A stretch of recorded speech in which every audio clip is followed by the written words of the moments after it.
Ha úgy érzed, hogy kevés az energiád, vagy állandóan fáradt vagy, akkor tudnod kell, hogy nem vagy egyedül.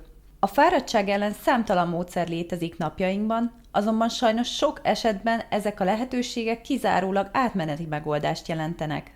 A krónikus fáradtság szinte népbetegséggé nőtte ki magát az elmúlt évtizedekben, és már egyre gyakrabban jelenik meg a 20-30 évesek körében is.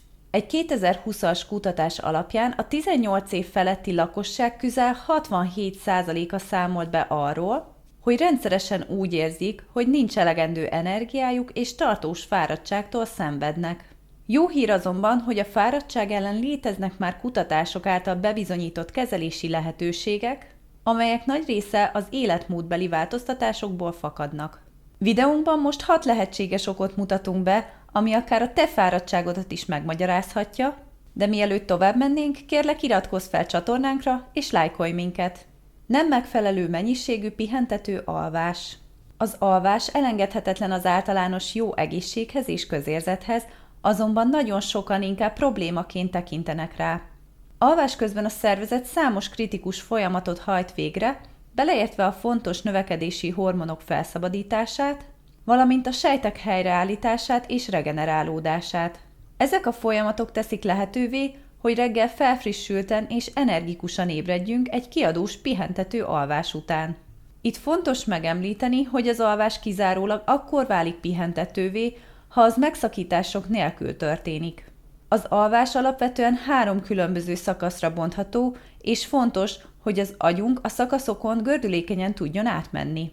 Amennyiben ez nem valósul meg, úgy nagyon könnyen úgy érezhetjük reggel, hogy szinte egy percet sem aludtunk. Továbbá az alvási idő mennyisége is kiemelten fontos az alvás minőségére nézve.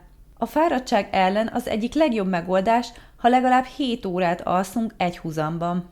Természetesen ez a szám egyénenként eltérő lehet, azonban az emberek többségének 6 és 8 óra közötti alvásra van szüksége egészségük megőrzéséhez. Annak ellenére, hogy tisztában vagyunk az alvás fontosságával, mégsem fordítunk rá kellő figyelmet. Ha szeretnél pihentető alvásban részesülni, akkor az alábbi lehetőségek lehetnek a segítségedre.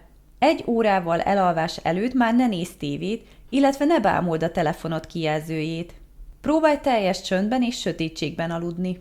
Ha lehetőséged van rá, akkor csökkents szobád hőmérsékletét 1-2 Celsius fokkal. Próbálj minden nap ugyanabban az időpontban lefeküdni és felkelni. Tápanyaghiány. Bizonyos tápanyagok hiányának pótlása szinte azonnali megoldást nyújthat a fáradtság ellen. Ezek a tápanyagok és vitaminok annyira fontos szerepet játszanak, hogy akár akkor is fáradtnak érezheted magad hiányukban, ha megfelelő minőségű és mennyiségű alvásban részesülsz.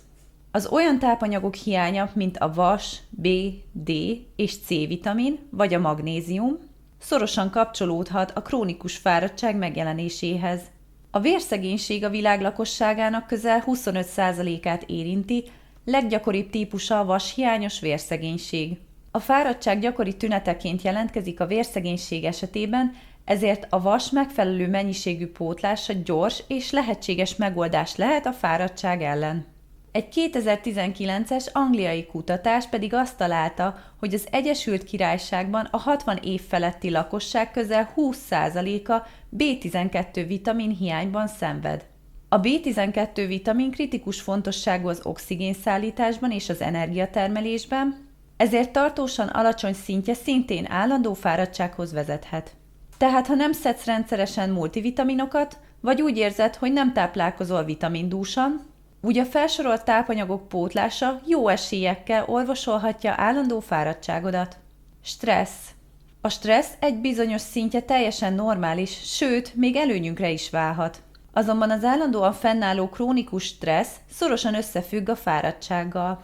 A már rendelkezésre álló tanulmányok arra a következtetésre jutottak, hogy az állandó stressz jelenléte úgynevezett kimerültségi rendellenességhez vezethet, ami egy olyan egészségügyi állapot, amelyben a kimerültség pszichológiai és fizikai tünetei jelentkeznek.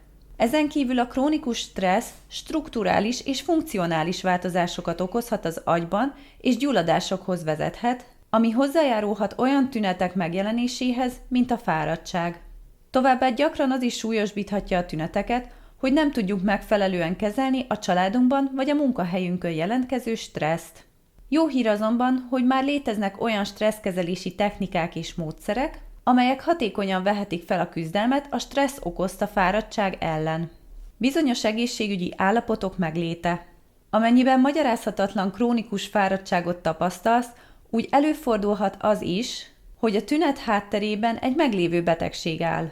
Bizonyos rákos megbetegedések, szorongási rendellenességek, vesebetegségek, illetve a szklerózis multiplex tünetei között is megjelenhet a fáradtság. Fontos azonban megemlíteni, hogy ezek az állapotok igen ritkák, így első körben semmiképp sem érdemes ezekre gondolnod, ha krónikus fáradtságtól szenvedsz, azonban ha úgy érzed, hogy a korábban említett okok egyike sem ad választ a problémádra, akkor érdemes lehet felkeresned házi orvosodat további vizsgálatok érdekében. Rossz táplálkozás. Étrendünk jelentősen befolyásolja, hogy hogyan érezzük magunkat, ebből kifolyólag pedig a nem megfelelő minőségű ételek fogyasztása kiemelten hozzájárulhat a fáradtság megjelenéséhez.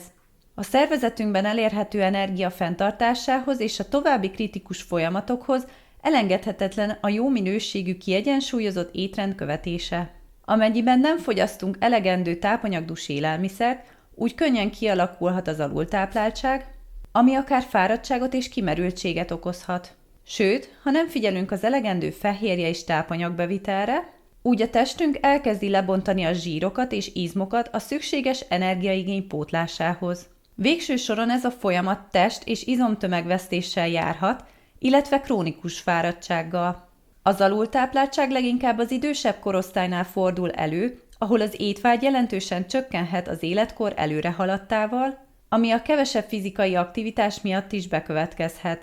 A fáradtsággal szemben azonban nem az a megoldás, hogy sokkal többet eszünk, mivel a túl sok étkezés esetében is oda kell figyelni az elfogyasztott ételek minőségére és mennyiségére. Sajnos napjainkban a felnőtt lakosság túlnyomó többsége ultrafeldolgozott élelmiszereket fogyaszt, amelyek magas hozzáadott cukortartalommal és zsírokkal rendelkeznek. Ezeknek a nem természetes tápanyagoknak a rendszeres fogyasztása pedig olyan egészségügyi állapotokat eredményezhetnek, mint a magas vérnyomás, illetve vércukorszint, valamint a krónikus fáradtság. Egy 82 ember bevonásával készült 28 napos vizsgálat során arra lettek figyelmesek a kutatók, hogy a magas finomított cukrot és gabonát tartalmazó élelmiszereket fogyasztók körében 38%-kal nagyobb eséllyel jelentek meg a depresszió különböző tünetei. Sőt, az ilyen étrendet követők esetében 26%-kal nagyobb volt a krónikus fáradtság kialakulásának kockázata is. Röviden, ha szeretnél te is gyorsan és hatékonyan fellépni a fáradtság ellen, akkor az egyik legjobb, amit tehetsz, ha átgondolod aktuális étrended elemeit. Mindenképpen érdemes elkerülni a magas cukortartalmú élelmiszereket és italokat, és helyettük inkább természetes alapanyagokat választani, mint a zöldségek és gyümölcsök. Nem megfelelő hidratáltság. A megfelelő hidratáltság létfontosságú energiaszintünk fenntartásához. A testünkben végbe menő mindennapi folyamatok egy része vízveszteséget eredményez, amelyet pótolni kell. A kiszáradás állapota akkor következik be, ha nem figyelünk az említett folyamatok során kieső folyadékmennyiség pótlására. Már több rendelkezésre álló tanulmány is bebizonyította, hogy a kiszáradás állapota alacsonyabb energiaszinthez vezethet, sőt, még a koncentrációt is negatívan befolyásolhatja, és akár fáradtságot is okozhat.